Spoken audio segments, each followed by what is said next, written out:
Welcome back to my YouTube channel Shan Education. Friends, today's subject is Indian polity and today we are discussing about directive principle of state policy. Friends, इससे पहले हमने directive principle of state policy के बारे में मैंने एक video upload की जिसमें हमने डिस्कशन किया था जो directive principle of state policy क्या है और हमने जो सम सोशलिस्ट प्रिंसिपल डिस्कस किए थे. उसके बाद आज के वीडियो में आज डिस्कस करेंगे जो रिमेनिंग आर्टिकल और जो पॉलिसी जो प्रिंसिपल है वो आज हम डिस्कस करेंगे. जो भी हमने डिस्कशन किया था उस वीडियो का लिंक इस वीडियो के डिस्क्रिप्शन में वो भी चेक कीजिए और साथ ही साथ जो भी आज हम डिस्कस करेंगे उसका भी पीडीएफ मेरे टेलीग्राम चैनल पर मिल जाएगा, वो भी चैनल आप ज्वाइन कर सकते हैं. तो स्टार्ट करते हैं आज का topic directive principle of state policy is based on Gandhian principle. जो गांधीयन प्रिंसिपल है उनके ऊपर जो कुछ डायरेक्टिव प्रिंसिपल है वो हम डिस्कस करेंगे. उसमें आता है article number 40, the state shall take step to organize village panchayat as a unit of self government. जो स्टेट को क्या करना है, विलेज पंचायत जो है वो सेल्फ गवर्नमेंट के हिसाब से ऑर्गेनाइज करना है. ये आर्टिकल 40 है. इसके बाद जो हमारे 72 और 73 कॉन्स्टिट्यूशन अमेंडमेंट करके जो 72 है वो विलेज पंचायत के लिए जो है वो अमेंडमेंट किया गया था 1992 में. इसमें पार्ट 9 है और 11 शेड्यूल भी ऐड किया गया था विलेज पंचायत के लिए. जो ग्राम पंचायत, पंचायत समिति, जिला परिषद है वो महात्मा गांधी जी का जो उन्होंने कहा था कि स्टेट को स्टेप करना चाहिए कि organize village panchayat as a unit of self government. इसलिए इंडियन गवर्नमेंट ने वो किया था 72 कॉन्स्टिट्यूशनल अमेंडमेंट एक्ट 1992 के तहत. नेक्स्ट आता है आर्टिकल 43. आर्टिकल 43 क्या कहता है, the state shall endure to promote cottage industry on an individual और cooperative basis in rural area.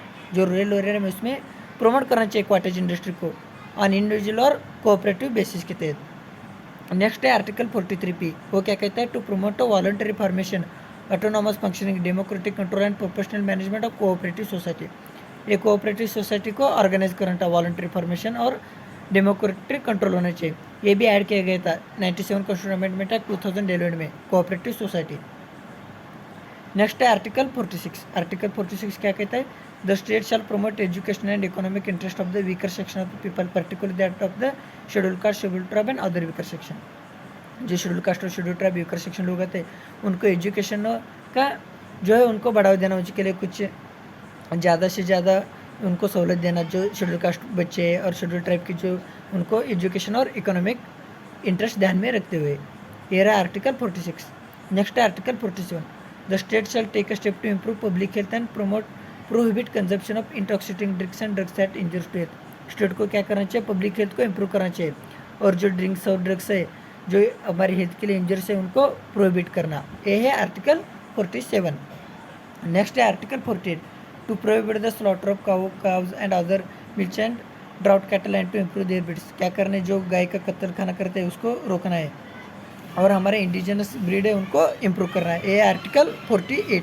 ये आते हैं directive based on Gandhian principle. Next है directive based on liberal intellectual principle. जो लिबरल इंटेलेक्चुअल है उनके हिसाब से जो प्रिंसिपल है वो हम देखते हैं. उसमें आता है आर्टिकल 44. वो क्या है, state shall endure to secure for citizen है uniform civil code through the territory of India. सभी लोगों के लिए, कोई भी कास्ट हो, कोई भी धर्म हो, हिंदू, सिख, मुस्लिम, जैन, पारसी, सभी लोगों के लिए जो सेम कोड होना चाहिए, यूनिफॉर्म सिविल कोड. ऐसा आर्टिकल 42 कहता है. नेक्स्ट है आर्टिकल 45. वो क्या कहता है, to provide early childhood care and education for all children until they complete the age of 6 year. जो चिल्ड्रन है उनको 6 ईयर तक गवर्नमेंट को एजुकेशन प्रोवाइड करना चाहिए. ये आर्टिकल 45 कहता है.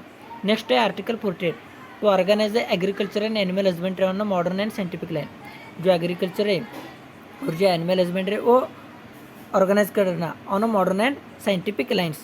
नेक्स्ट है आर्टिकल 48 है. उसको वो क्या कहता है, to protect and improve the environment and to safeguard the forest and wild life of the country.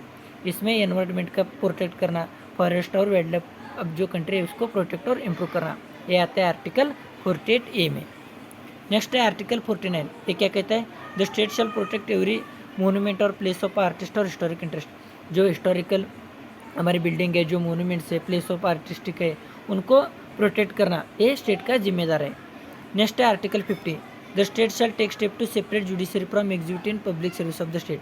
जो जुडिशरी है, जो 3 ऑर्गन होते हैं किसी भी, जो पार्लियामेंट, लेजिस्लेटिव, एग्जीक्यूटिव और जुडिशरी, इसमें जो जुडिशरी एग्जीक्यूटिव है उसको सेपरेट करना in the public service of the state. Next आता है आर्टिकल 51. ये क्या कहता है, it declare that to establish international peace and security the state shall endure to. Article 51 international peace और सिक्योरिटी में इसमें क्या है, to maintain just and honourable relation with the nation, जो दूसरे नेशन कंट्री है उसके साथ just and honourable relation maintain करना। Foster respect for international law and treaty obligation, जो इंटरनेशनल लॉ और ट्रीटी होते हैं उसको रिस्पेक्ट करना, उसको ओबे करना। ये आता है आर्टिकल 51। ये रहा directives based on liberal intellectual principle, directive principle of state policy. इसमें क्या क्या देखा हमने, गांधीयन प्रिंसिपल, उसके बाद लिबरल इंटेलेक्चुअल, और उससे पहले हमने डिस्कशन किया था कल के वीडियो में सोशलिस्ट प्रिंसिपल। नेक्स्ट है अमेंडमेंट इन डीपीएसपी, जो directive principle of state policy है उसमें कौन कौन से अमेंडमेंट किए गए।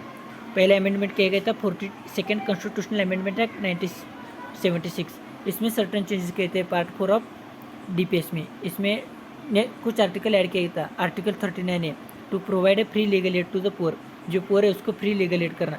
उसके बाद आता है 43 है participation of worker in management of industry, जो मैनेजमेंट ऑफ इंडस्ट्री में वर्कर है उसको पार्टिसिपेशन करना और उसका मैनेजमेंट करना। नेक्स्ट है आर्टिकल 48 है to protect and improve the environment, environment को प्रोटेक्ट और इम्प्रूव करना।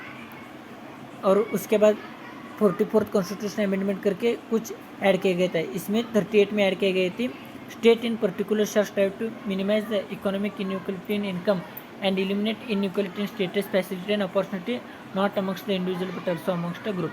44 कॉन्स्टिट्यूशनल अमेंडमेंट ने आर्टिकल 38 क्लास 2 में ऐड किया है, जो इकोनॉमिक इनइक्वालिटी है उसको कम करने का, जो स्टेटस है इनइक्वालिटी फैसिलिटी उसको कम करके सभी लोगों को इक्वल रहने का एहसास करने का, ऐसा 44th कॉन्स्टिट्यूशनल अमेंडमेंट ने ऐड किया। It also eliminated the right to property from the list of fundamental right, और ये जो राइट टू प्रॉपर्टी 19 आर्टिकल था उसको भी एलिमिनेट किया गया। नेक्स्ट है 86 कॉन्स्टिट्यूशनल अमेंडमेंट। ये क्या है, it change the subject matter of article 45 and made element education of fundamental right under article 21 है। आर्टिकल 45 में इससे पहले क्या था, जो 6 to 14 ईयर एज के जो स्टूडेंट थे उनको स्टेट को एजुकेशन फ्री प्रोवाइड करना था। उसके बाद ये कंपलसरी फंडामेंटल राइट बना गया, तो अभी 45 में क्या है, सिर्फ 6 एज तक की स्टेट को एजुकेशन फ्री करना है डीपीएसपी है। फ्रेंड्स, अब हम देखते हैं conflicts between fundamental right and DPSP. जो कन्फ्लिक्ट रहा फंडामेंटल राइट और डीपीएसपी में, उसमें कुछ रिलेटेड केसेस है, अब हम देखते हैं। पहला केस रहा चंपाकम्मा वर्सेस स्टेट ऑफ मद्रास 1951।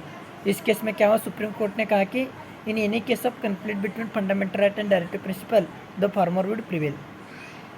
उस केस में क्या कहा सुप्रीम कोर्ट ने, अगर फंडामेंटल राइट और डायरेक्टिव प्रिंसिपल में कोई कन्फ्लिक्ट रहा तो फंडामेंटल राइट प्रिवेल होगा, ताकि directive principle of state policy. It declare that directive principle have to conform to and run as a substitute to the fundamental right. सबसे ऊपर status रहेगा फंडामेंटल राइट, उसके बाद ये directive principle of state policy रहेगा, ये subsidiary रहेगा FR के लिए। It also held that fundamental right could be amended by the parliament by enacting a constitutional amendment act. और सुप्रीम कोर्ट ने ये भी कहा कि फंडामेंटल राइट जो पार्लियामेंट है वो कॉन्स्टिट्यूशनल अमेंडमेंट एक्ट करके चेंज कर सकते हैं, अमेंड कर सकते हैं। ये रहा पहला केस। नेक्स्ट है Golaknath versus state of Punjab 1967। इस केस में सुप्रीम कोर्ट ने क्या कहा, fundamental right could not be amended by the parliament even for implementation of directive principle. इस केस में सुप्रीम कोर्ट ने कहा कि फंडामेंटल राइट पार्लियामेंट अमेंड ही नहीं कर सकते इवन फॉर इम्प्लीमेंटेशन ऑफ डायरेक्टिव प्रिंसिपल। It was the contradictory to its own judgment in Shankari Prasad case. इससे पहले सुप्रीम कोर्ट ने कहा था कि parliament fundamental right constitutional amendment करके चेंज कर सकते हैं, लेकिन इस केस में उन्होंने रिवर्स जजमेंट दिया।